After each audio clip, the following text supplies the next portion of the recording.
What's going on, everybody, and welcome back to Fearless Live 100. Now we're going to talk about the PSG portion of the training that's on the pad at Prime. So whenever you come to Prime after you do orientation and all that, Prime has it set up to where they have a whole big area where you can train on the pad with an actual truck. And so once you get paired up with a trainer, then he'll take you out on the pad with a truck and trailer, and we'll train you to do backing maneuvers. We'll train you to do to go into the whatchamacallit, I can't think right now. To do all the pre-trip inspection on the truck, as well as driving around town and things of that nature to prepare you for your exam. So my trainer, his name was Todd, and we went out on the pad every day for a couple hours, usually in the morning about 7:30, 8 o'clock, and we did it for about a couple hours.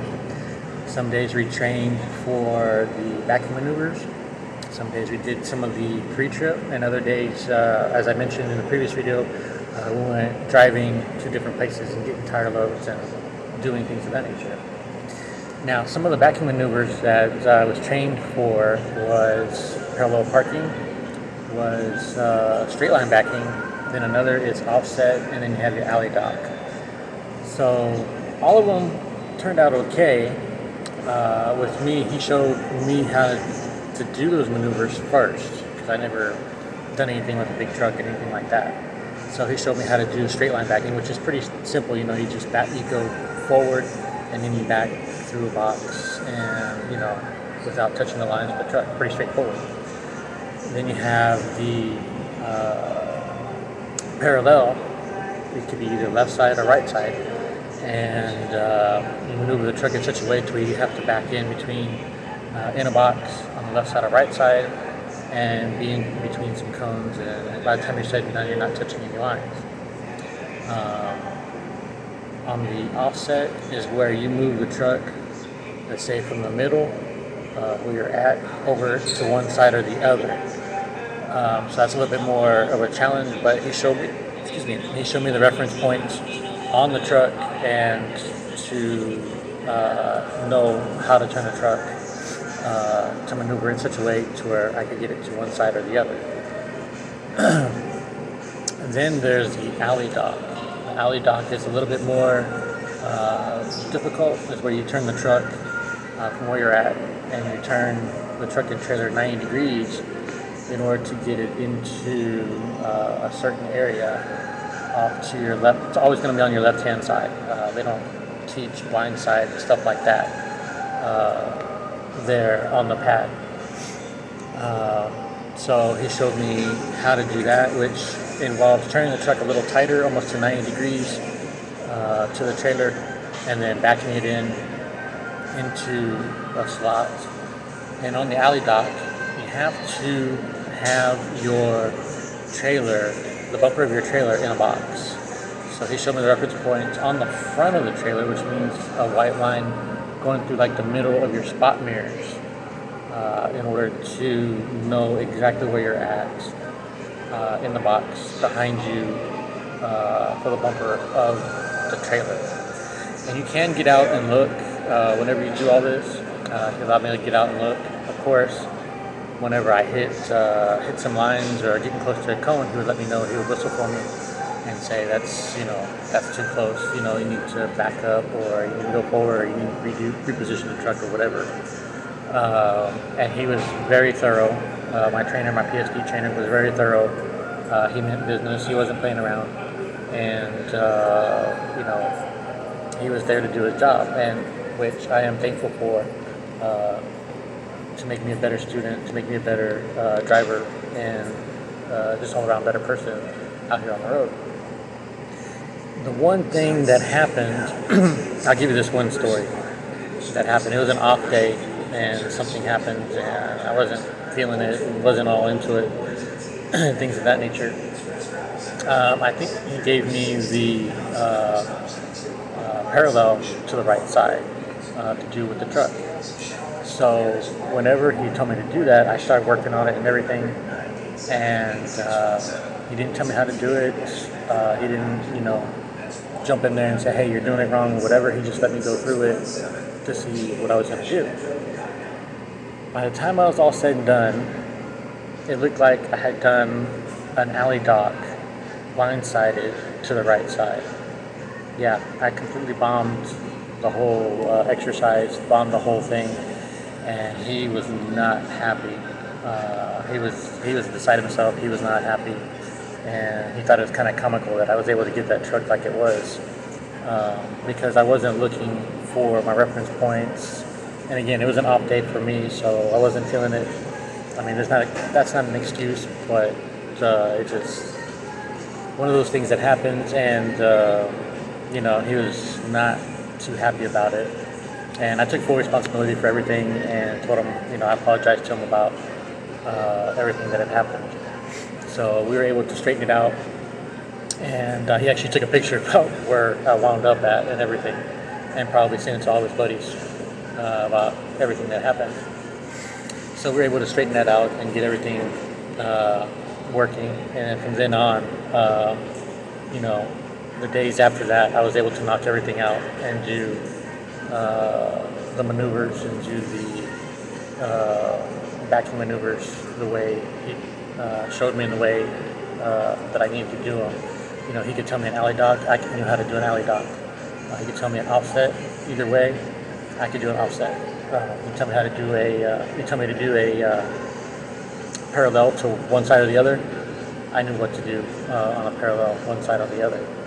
So, yeah, hopefully when you come out and do the training on the pad, they do give you enough time to do them according to your ability. And, they are, just for the most part, are patient with you. That way that you can learn and know how to do these maneuvers, as well as to learn as much as you can with the pre-trip inspection and the driving portion as well. Now, with the pre-trip inspection, the main thing we focused on was the in-cab inspection. In-cab inspection is very important. It's very important. If you look back on your paperwork for your pre-trip, everything that you have to do for the in-cab inspection, including the air brake test, pretty much has to be the way it is written or the way it is printed on the paperwork. So FYI, if you're going over your pre-trip inspection and all your paperwork, just remember it has to be almost exactly how it is on your paperwork. Some of the things that you can add in there, instead of should come out, like the air brake buttons, it's going to be they will come out. Or instead of the light indicator or the buzzer and the indicator showing low pressure on the dash, instead of saying should come on, they will come on.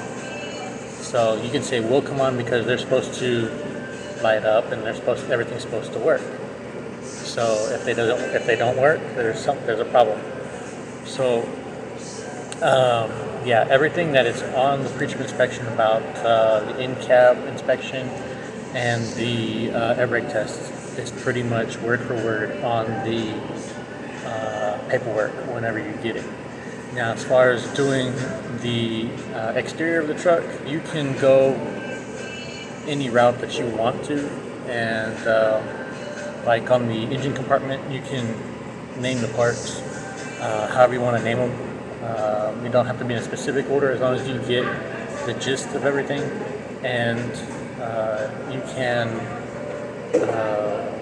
just go in whatever order. And as long as you get 90% of the parts down for the engine compartment, as well as the rest of the truck for that matter, you shouldn't have no problem passing the exam.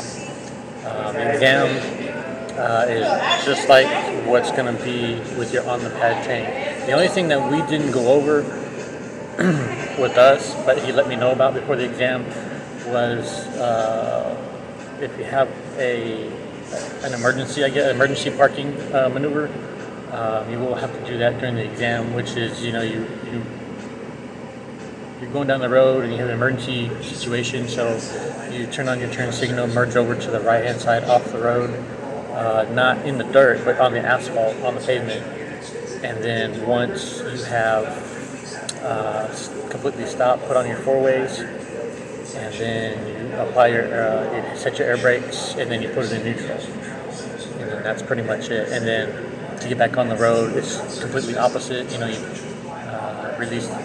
you release the air brakes, and then put it in drive, turn off your four ways, signal, and then you take off. Pretty much from there. So that's pretty much how my PSD portion went with my trainer and things of that nature. We trained for 11 days out of the 14, because the other 3 days we went 2 trips to Illinois, tire loads, and then a trip to Kansas City to go pick up some tires as well. So I drove 2 of those trips up there. I drove to Kansas City, I drove to Illinois, and then some of his other students did some driving as well. If there's any questions, concerns, complaints, or anything that you might have, drop them down in the comments down below. I'm going to put my email down below also, so if you want a copy of the pre-trip inspection sheet, just email me and ask for that, and I will send you copies. I'll try to send you copies of that as quick as possible. Again, I appreciate everybody watching. Like, share, and subscribe to the channel if you haven't already done so. If you know anybody else who might be interested in this, just let them know about my channel and everything that I have to offer. Again, I hope everybody's well, hope everybody's safe, and we'll see y'all in the next video.